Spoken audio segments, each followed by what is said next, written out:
पूर्व मंत्री सज्जन सिंह वर्मा का भी बड़ा बयान सामने आया। बैठक में हारे हुए उम्मीदवारों से जो फीडबैक मिला है उसको लेकर सज्जन वर्मा ने कुछ कहा है। उन्होंने कहा कांग्रेस में बदलाव देखने को मिलेंगे।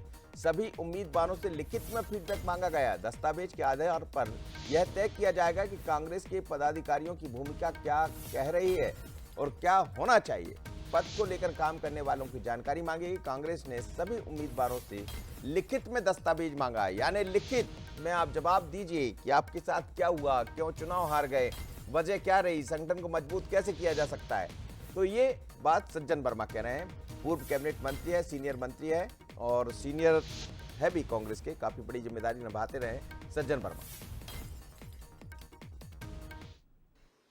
ये एक दस्तावेज बनेगा कि आखिर किस तरह की प्रकृति, किस तरह का चरित्र लिखित में मांगे हैं लोगों से।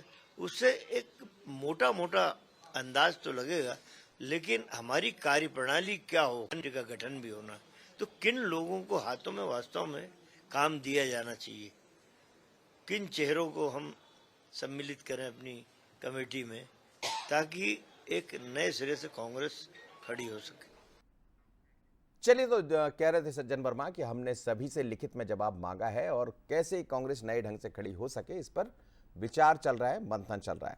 हमारे सहयोगी सूरज इस वक्त हमारे साथ जुड़ रहे हैं पीसीसी से, बात कर लेते हैं।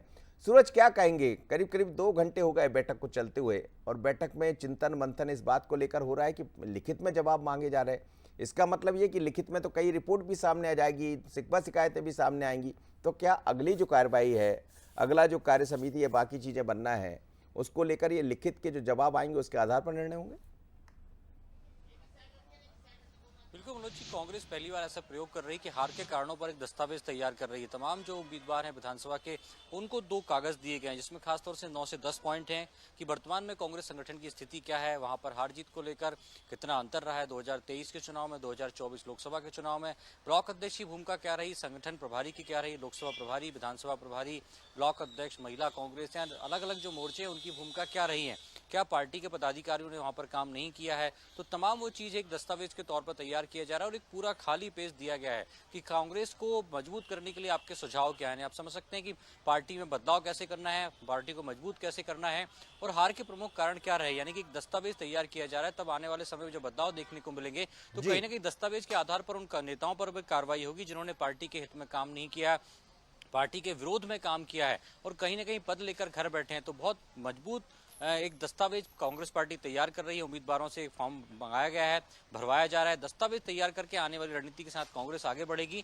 कि किस तरीके से बदलाव करना है, कौन से वो नेता हैं जिन्होंने भीतरघात किया उनको घर बैठाना है, क्योंकि कम से कम एक दस्तावेज रहेगा कि आपकी शिकायत इस उम्मीदवार ने की है, आप ब्लॉक अध्यक्ष थे, आप मंडलम सेक्टर या बूथ प्रभारी थे। तो चलिए सूरज, अब निगाह बनाए रखिएगा। मैं समझ गया हूं कि इस बार पहली बार दस्तावेज तैयार किया जा रहा है और इस दस्तावेज में वो जानकारी होगी जो आगे चलकर संगठन को मजबूत की। लेकिन बड़ी बात यह है, क्या कांग्रेस इतना बड़ा निर्णय ले पाएगी? मान लीजिए शिकायत आ गई लिखकर, तो जिनके खिलाफ शिकायत होगी क्या उनके खिलाफ एक्शन होगा?